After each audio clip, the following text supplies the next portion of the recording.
So back in the early 2000s, and in fact in the late 90s, when I was,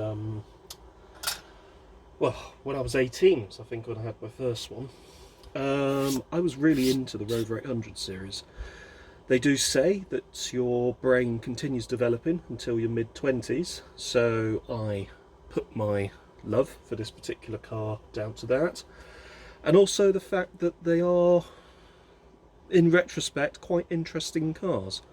They were the first in a full-on development cooperation or collaboration between Rover and Honda, and they, certainly the later Mark 1s, represented a bit of a highlight in Rover's history. Unfortunately, Rover has now gone, which is a bit of a shame, but you know, these things do happen, and all of that history is discussed by people far more knowledgeable than myself on other YouTube channels. I'm just going to focus on the one particular car in the range that I actually rather liked, and that was the Rover 800 series.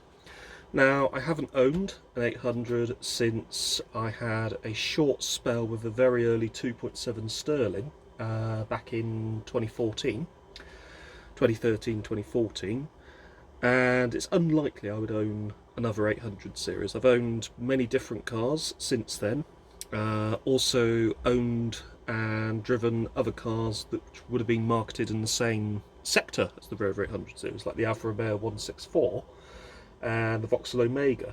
Both of those are superior in every respect. The one area where the Rover does win over is certainly the range of engines. The 2 litre wasn't that bad. In retrospect, it was not a bad engine. It was pretty solid, a little underdeveloped in the early models, but the turbo version really showed the public what you could actually get out of a basic O series. And the Honda 2.7 and 2.5 litre V6 units. So the 2.5 came in the original Rover Sterling and 825i, which ran from 1986 to late-ish 1987, I want to say.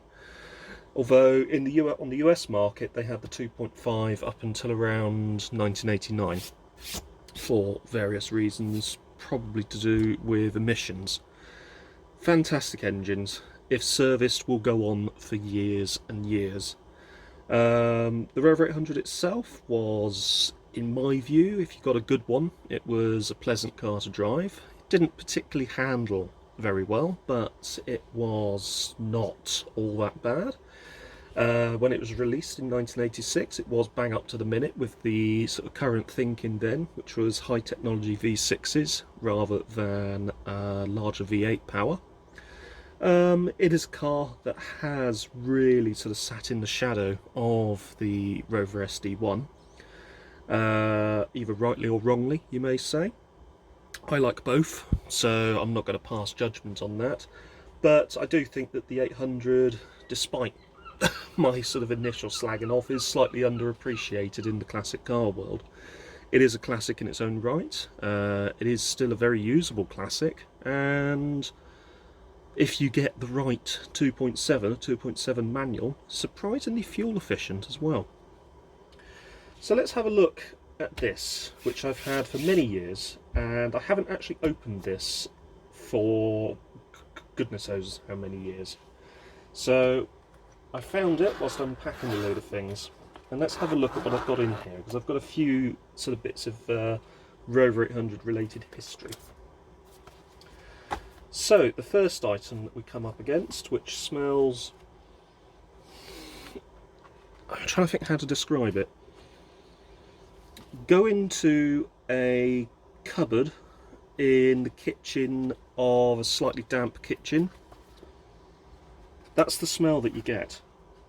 So this one is, they did 2 different manuals. So you had one manual which covered the V6 versions, which is this one. This is actually an early one for the 825i and Rover Sterling. Part number AKM 5839. Published, actually that one's published 1986, this might be a first edition. And you also had, I wonder if I've got one in here that I can show you.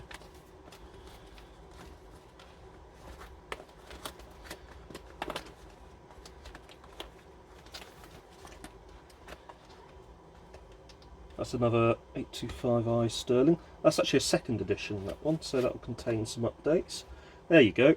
That is a 4th edition one for the 820, so you actually had 2 separate manuals.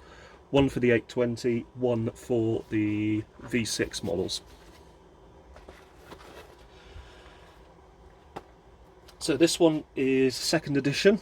One of the things that I think they changed in the 2nd edition is there may be something in here about the automatic transmission, because one of the weird oddities of the 2.5 was the automatic transmission, which was a Honda unit, when placed into park would make a kind of graunching, scrunching noise until the parking pole was engaged.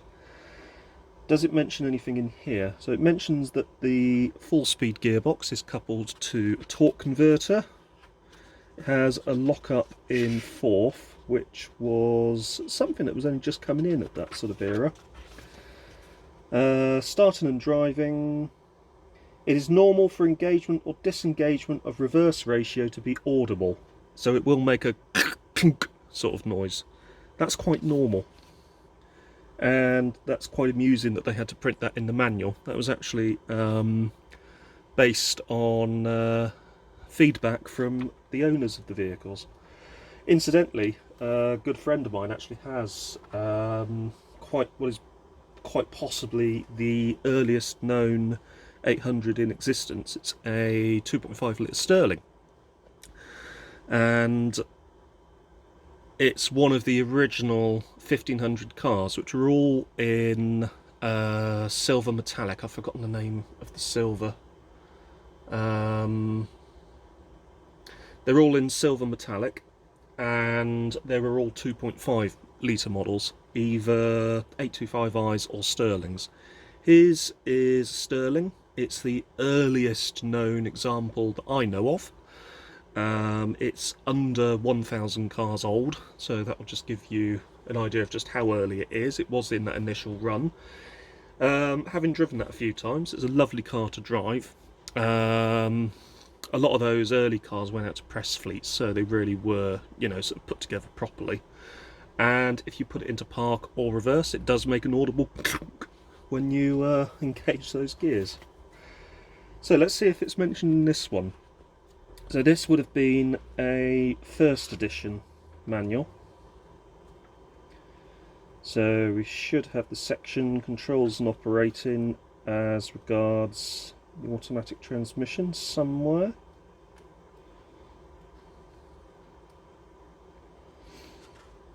Sunroof, bonnet. That was the other thing I liked as well, was the fact that they had 2 bonnet catch pins and the hydraulic struts. So there was no, you know, bonnet stay. You just open the bonnet and it was supported on the struts. I always thought that was a nice feature, which you only sort of really saw on sort of stuff that was quite a bit more expensive at the time. Ashtrays, manual gearbox, the electric seats.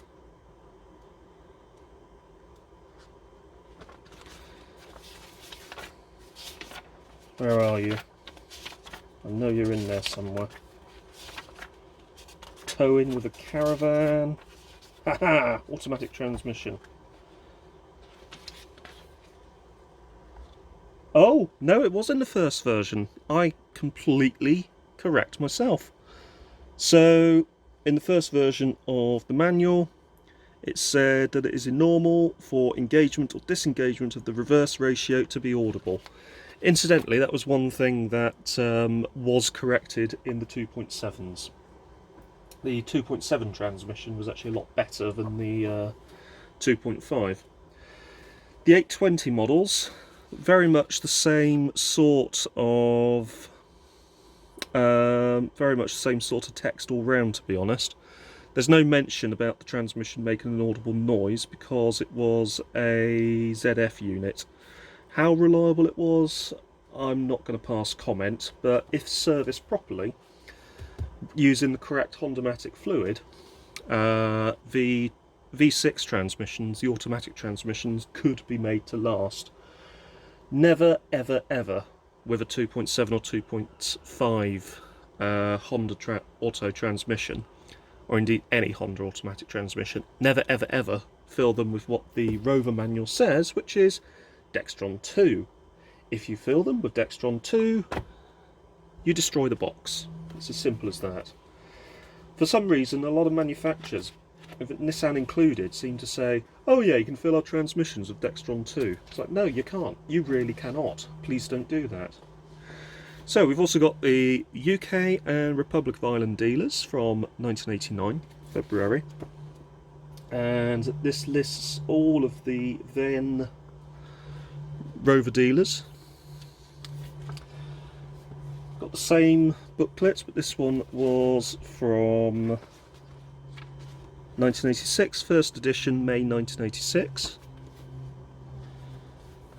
Oh, cool. Lifestyle. Accessories and options for your Rover 800 series. What delights can you get? Business lifestyle. You can get a premium sound system and what looks like a car phone. Family lifestyle. You can get a child safety seat with harness. And what else can you get? Towing lifestyle. Look at that! You can get yourself a tow bar, a roof rack. Those factory tow bars were brilliant because they replaced the bumper beams. So basically, for about here and here, there is a box section that runs along the car, like so. The bumper beam goes into and bolts onto the floor using said box section. What a lot of the aftermarket tow bars did was they would clamp onto the towing eye, and then you would drill them into the spare wheel well, which wasn't brilliant, to be honest. The factory one would replace the rear bumper beam. The rear bumper would mount to the factory tow bar. The factory tow bar would have the plug, which would go into this side of the car to plug into the in-car electrics for towing. And yeah, that would be that, basically. And that would give you your towing capabilities with a factory tow bar. I've only had one with a factory tow bar, and it was a pretty impressive setup, to be honest. In fact, it's the only one I actually towed with. This is Leisure Lifestyle. Got the lockable bar carrier, lashing straps, a boot liner, and mud flaps. Very nice. And your business lifestyle, all of that businessy type of stuff. Then you've got the options that you could actually have. Interestingly, you could have a factory fit air conditioning option from the 820 and above. You can only get anti-lock braking on the V6 models, optional on the 825i, standard on the Sterling. Actually gives you on the key whether it is a dealer fit or a factory fit accessory, or if it's standard fitment, obviously. This is one of the later in-car entertainment manuals. This is dated 1988, so this would have covered the later in-car entertainment tape decks, as you can see there. And this one would have been a generic manual for the whole range. So that's basically Metro upwards. So this would have come with all of them. This is rather nice. This is what you would have got when you bought your Rover 800. This would have been hanging off the rear view mirror. And this one seems to have... what is that? Random calculations on the back for something that I'm not sure of. Gives you a bit of information about the adjustment inspections, what you've got to do, giving it your road test, all of that sort of stuff. So that's a nice little bit of history, that. Another in-car entertainment brochure manual thing. This one for the initial run from 1986. Again, this would cover not only the Rover 800, but also other in-car entertainment units available in the range. This is, interestingly, that looks like an in-service bulletin. So that is important information for all vehicles. With the system to do with dim dip headlights, later cars are fitted with a dim dipped headlamp system. With this system, the headlamp low beams illuminate in a dimmed mode when the side lights are switched on with the ignition on. If your car is fitted with this feature, the following information applies. Ignition off, the side lamps will operate as described. In your handbook, ignition on, whenever the side lamps are switched on, the headlamp dip beams will illuminate in the dim mode, which is approximately 1/6 of normal dipped beam intensity. This is a consumer guide, which is from 1988. Gives you information about the warranty, including that photo that was at the back of every single Austin Rover manual in the 80s. This is a leverette information handbook binder thing, including, oh my god, I forgot I had this, the Rover Elegance Brochure. There's your price list for all of these elegant items. And this would have come out with the original sterling. So you would have had a range of clothing options, including a rather luxurious leather jacket. Even your girlfriend, wife or partner there could have a lovely not matching sporty jacket. You could even get yourself a jumper and a tie. I mean, look at that. What more could you want? And matching bathrobes for him and for her. Stylish matching bathrobes complete with Rover embossed emblem on the lapel area. Actually, that's not the lapel area, but anyway, on the chest area. You could also get yourself, oh my god, silk ties, the polyester tie, the polyester scarf, this Rover silk square. So if you really want to be amazing and have one of those pocket square things, you could get one with a Rover emblem. How amazing is that? Rover wool scarf, travel pouch, toilet bag, shaving kit, foam shaving kit, towel. Wow, just wow. Actually, I'm not lying, I would actually kill for all of this stuff now, to be honest with you. I wouldn't literally kill, but I would quite like to have it in my collection of crap. Oh, gets better, look at that. The attaché case. The ladies' attaché case. The wallet. Oh, look at that billfold wallet. Oh no, where is it? That one there. No, that one? Oh, I don't know. Billfold wallet. Credit card case. Key case. Jewellery roll. Oh, checkbook holder. Oh, imagine going into the bank with that. You park your sterling outside, going in with your checkbook holder thing. God, you would have looked brilliant. Desk items. Oh, what have we got now? Pocket lighter, desk lighter, library set, pen holder, paper clip holder, paper knife, fountain pen, rollerball pen, ballpoint pen, and a pen set. Just amazing. Made out of the same walnut veneer that adorns the interior of your Rover Sterling. What do we finish off with? Cufflinks, tie stud. Look at that, tie stud. Lapel pin, tie clip. Oh, there's your lapel pin there. Looks just like the tie stud, to be honest. It's probably the same item. Oh no, it's not. They have a different code. Okay then. Tie clip, very nice. Keep your tie clipped with your Rover emblem clip. Jeez. Oh my god, it gets better. More executive toys. The Rover Golf umbrella. The scale model car. The 1 to 25th scale model. There. Yeah. Wow. Rover mug. Rover golf balls, Rover key fob, Rover calculator, Rover fine liner, and the Rover ball pen. Just can't get enough of it. And then you got how to order at the back. I love this brochure, it's fantastic. I think the brochure is actually as rare as the items these days, to be honest with you. But yeah, I would love all of those items. What do we finish off with? We finish off with Super Sure Motoring, which was I can't remember, was that an extended? Oh dear, it's a bit stuck. Is that an extended warranty plan? This is where you end up destroying it. Oh, no, it actually came up okay. Oh, that was the... Oh, that was the AA plan that you could get at the time.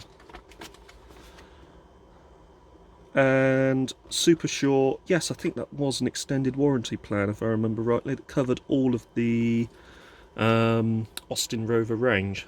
So that was quite nice.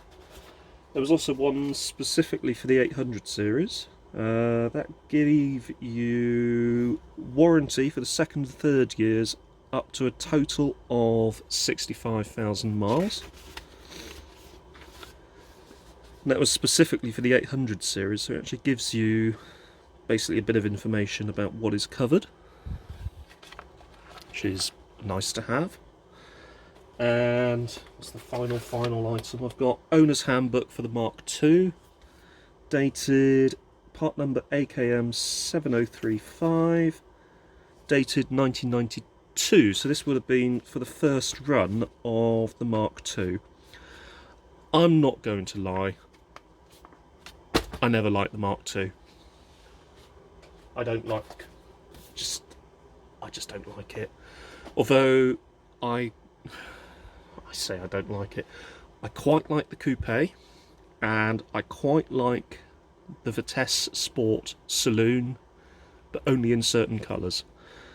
I'm not that keen on the Sterlings, but I do like the Vitesse Sport version, because the 2-litre turbo is, as I said before, is quite an interesting engine, with interesting fire-breathing 1980s power delivery. In other words, lots of torque steer if you drive it like an idiot, and it's a bit of a handful, which is why I like, part of the reason why I like it.